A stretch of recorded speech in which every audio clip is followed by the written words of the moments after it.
No vídeo anterior, nós finalizamos a primeira parte do nosso projeto lógico de banco de dados do sistema UBS. Verificamos naquela primeira parte que uma das entidades mais importantes era paciente. Isso através de um levantamento de requisitos feito anteriormente.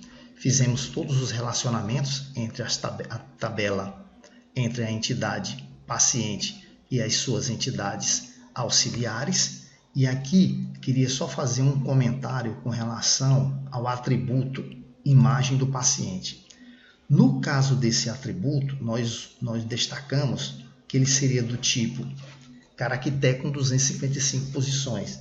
Nesse caso, nós não vamos armazenar o nome ou a imagem do paciente no banco de dados. Nós vamos armazenar a referência ao nome do arquivo, ao caminho, ao path, onde esse arquivo de imagem está localizado, por dois motivos. O primeiro é para evitar o armazenamento demasiado de informações no banco de dados. E o segundo, que era para facilitar a recuperação dessas imagens quando necessário. Então vamos em frente.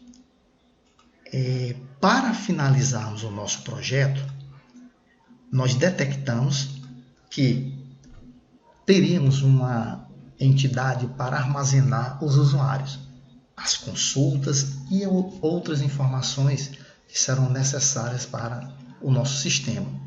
No caso do usuário, dessa entidade usuário, nós optamos por fazer uma generalização e especialização dos tipos de usuário, que no caso temos o usuário administrador, o usuário atendente e o médico, onde cada um deles tem um perfil diferente. Veja que o usuário ele pode ser ou atendente ou médico, ou nenhum dos dois, que seria no caso o administrador. Esse atributo tipo inteiro é que nós vamos definir o tipo de usuário. Ao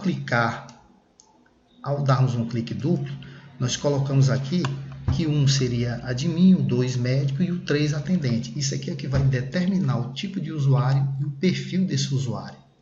Um outro detalhe é com relação ao status, para verificar ou identificar se esse usuário está ativo ou não no sistema, se ainda é permitido ou não ele acessar ao sistema.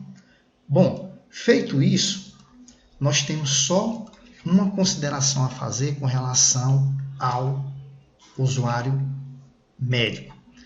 Os médicos eles devem ter uma especialidade, no mínimo uma, para que ele possa executar os atendimentos aos pacientes. Por isso que foi criada uma entidade auxiliar, que se chama especialidade médica, onde nós vamos ter o ID e a descrição dessa especialidade, que poderia ser oftalmologista, obstetra, enfim, qualquer especialidade médica. Por que nós definimos aqui um relacionamento muitos para muitos identificado? Porque um médico ele pode ter mais de uma especialidade. Então, nesse caso, nós teríamos um relacionamento muitos para muitos. Quando temos um relacionamento muito para muitos, esse relacionamento é identificado. Temos também outras tabelas auxiliares, como, por exemplo, a de medicamentos, requisição de exames e a entidade CID-10. E, na verdade, essa entidade ela corresponde à classificação internacional de doenças. Essa entidade ela está fazendo parte do nosso projeto porque, caso haja necessidade do paciente solicitar e o médico emitir um atestado médico, há a obrigatoriedade no atestado médico, atualmente, de acordo com a nossa legislação, a necessidade de incluir o código da doença que aquele paciente está solicitando o atestado médico. Então, nós temos essa entidade auxiliar também. Temos que verificar com bastante calma todos os atributos que vão fazer parte da consulta, ou que são necessários, quais as informações necessárias a armazenar. Isso também, esse levantamento, foi de acordo com os questionários e com os relatórios que foi nos passado no momento do levantamento de requisitos. Verificamos que tem vários tipos, vários atributos com o tipo long text, porque é um campo onde o médico que está atendendo naquele momento vai inserir informações sobre aquele paciente. E geralmente são dados textos grandes, com todo o histórico do paciente, enfim, o que for necessário. E também nós temos aqui uma outra entidade, que é exame físico. Nesse exame físico vão ter também vai existir a possibilidade de armazenar informações sobre o exame físico daquele paciente, como peso, altura, pressão arterial, dentre outras. Vale ressaltar que nesse relacionamento aqui não identificado, pode existir a possibilidade, ou pode acontecer, de não ser feito o exame médico no momento da consulta.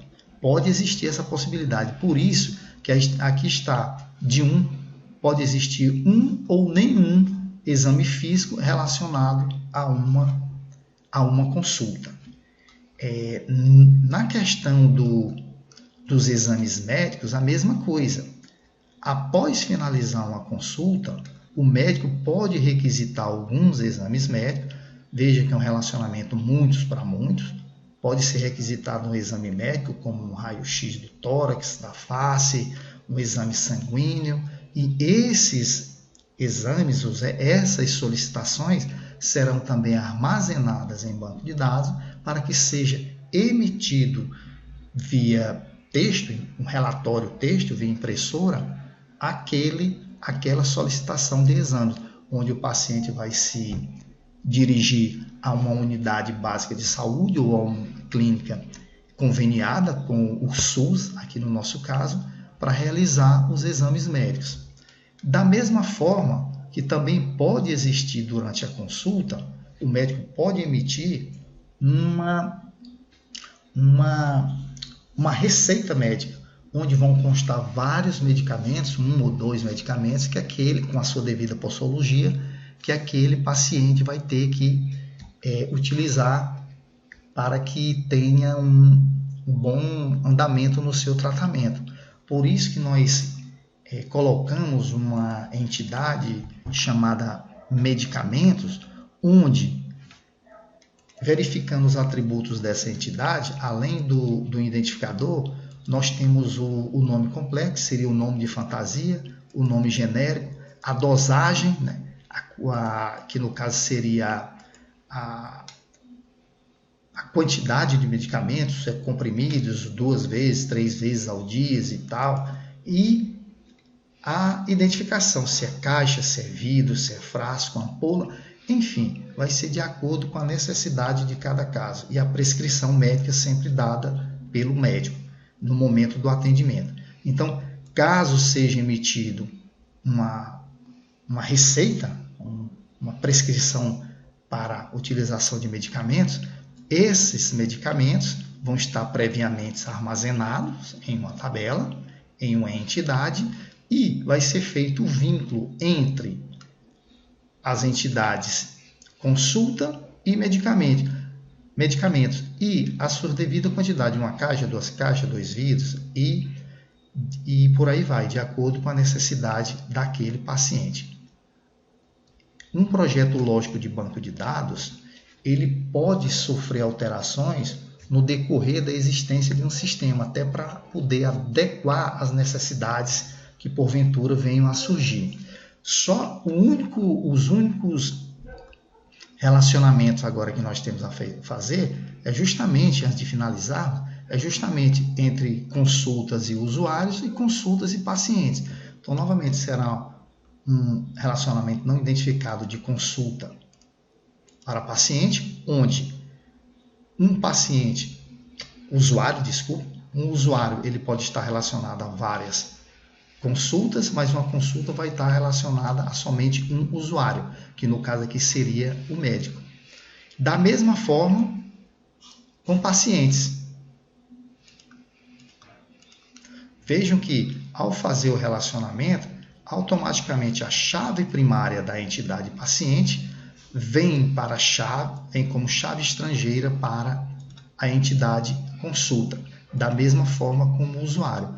Por isso que nós utilizamos um conceito do modelo entidade relacional, que é justamente do relacionamento não identificado. Isso quer dizer que as chaves primárias das entidades não fazem parte da chave primária da entidade referenciada, tal qual falamos anteriormente.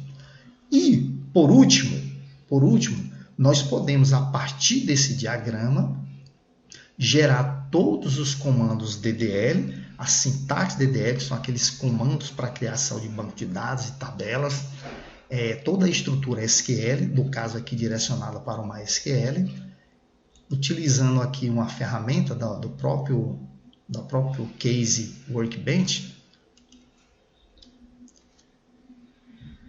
Vou gerar um nome de um esquema qualquer aqui, ou melhor, vou deixar sem e vou mandar gerar. Vou conectar no meu banco de dados.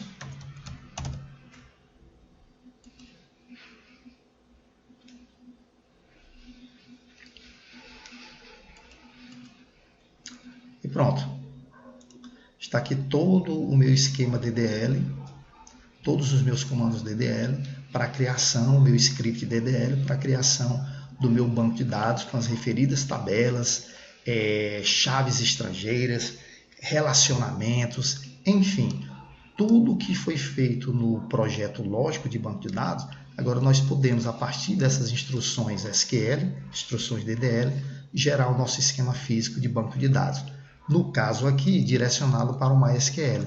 Mas com algumas modificações, nós podemos gerar um esquema físico de banco de dados para um outro tipo de SGBD. Então, nós ficamos por aqui. E qualquer dúvida, nós vamos mantendo contato.